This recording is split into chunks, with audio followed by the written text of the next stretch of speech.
तो stock market से भी जुड़ा हुआ है? हाँ, करता हूँ इन्वेस्टमेंट। ओके, तो स्टॉक मार्केट में कुछ स्ट्रेटेजी वगैरह फॉलो करते हो इन्वेस्टमेंट के?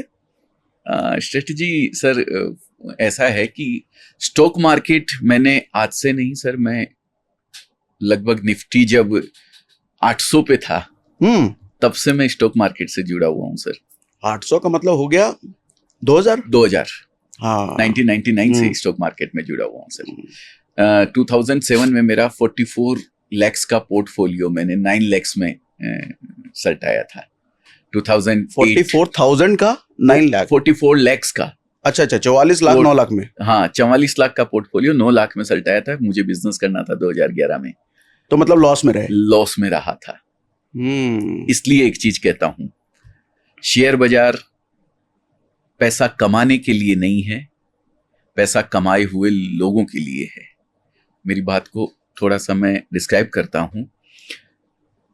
शेयर बाजार से आप अगर ये सोचते हैं कि मेरे दिन भर का खर्च चल जाएगा, मेरे महीने का खर्च चल जाएगा, तो बिल्कुल शेयर बाजार में मत आइएगा। शेयर बाजार में वो पैसा लगाइएगा जो आपको ऐसा लगता है कि अब इस पैसे की मुझे जरूरत नहीं है, ये पैसा गया तो गया। मतलब पैसा कमाए हुए लोगों के लिए है, जिनको अपना पैसा कुछ डुबाना है। ये समझ के आप शेयर बाजार में आइएगा तो आप शेयर बाजार से पैसा कमा सकते हैं, नहीं तो नहीं कमा सकते हैं। मतलब जिनके पास पैसा है वही पैसा बना सकते हैं। बिल्कुल, जिसके पास पैसा है और उस पैसे को भूलने की कैपेबिलिटी उनके पास में है कि मैं भूल गया 10 साल के लिए, अब मुझे नहीं चाहिए। फिर मैंने 2011 में वो पोर्टफोलियो 44 लाख का 9 लाख में सल्टाया था, और मुझे पता था क्यों सल्टाया है, क्योंकि वो मुझे पैसे की जरूरत थी उस समय, धंधा करने के लिए। इसलिए मैंने, क्योंकि वो 9 लाख रुपए भी मेरे लिए बड़ी बात थी। और वही मैंने 2020 में 31 मार्च 2020 को मैंने वापस शुरू किया था यही काम, शेयर बाजार का काम।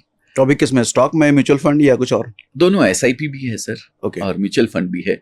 पर वो पैसा लगाता हूँ जिस पैसे को मुझे मेरे बच्चे के पोते उठा के देखें कि आज उसकी क्या वैल्यू है। मतलब लार्ज कैप ओनली बोल जाता हूँ? नहीं, लार्ज कैप भी, मिड कैप भी, स्मॉल कैप भी, अच्छा, सब में करता हूँ।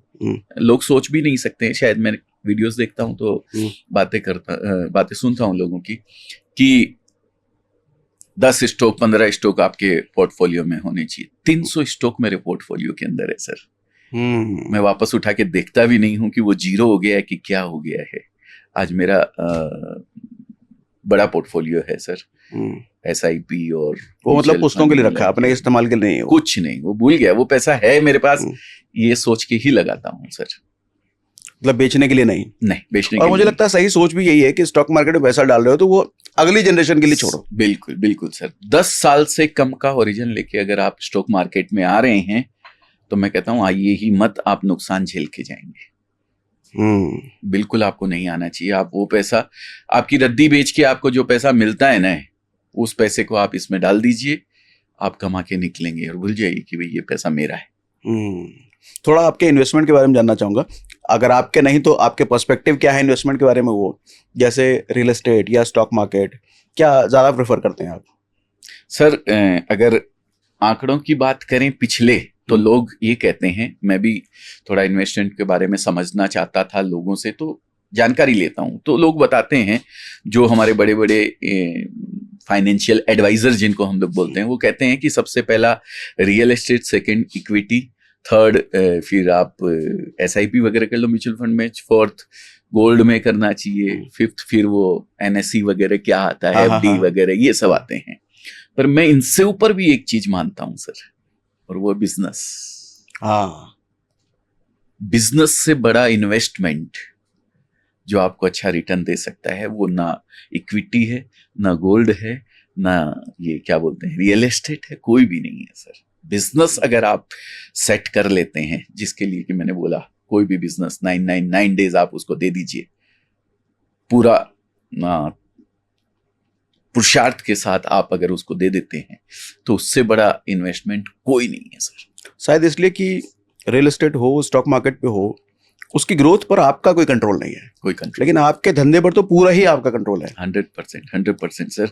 आप अगर कहीं नौकरी कर रहे हैं या कहीं भी लगा रहे हैं, उसका 10% से आपको रिटर्न मिलता है या 20% से आपको रिटर्न मिलता है, वही 20% का ग्रोथ अगर आप बिजनेस में करते हैं, मेरी सेल मान लीजिए 100 आज सेल है, 20% के ग्रोथ से वो सेल बढ़ती है ना मेरी, तो मेरे खर्चे उस स्पीड से नहीं बढ़ेंगे सर। तो मेरी कमाई का आकलन आप देखिए कितना होगा।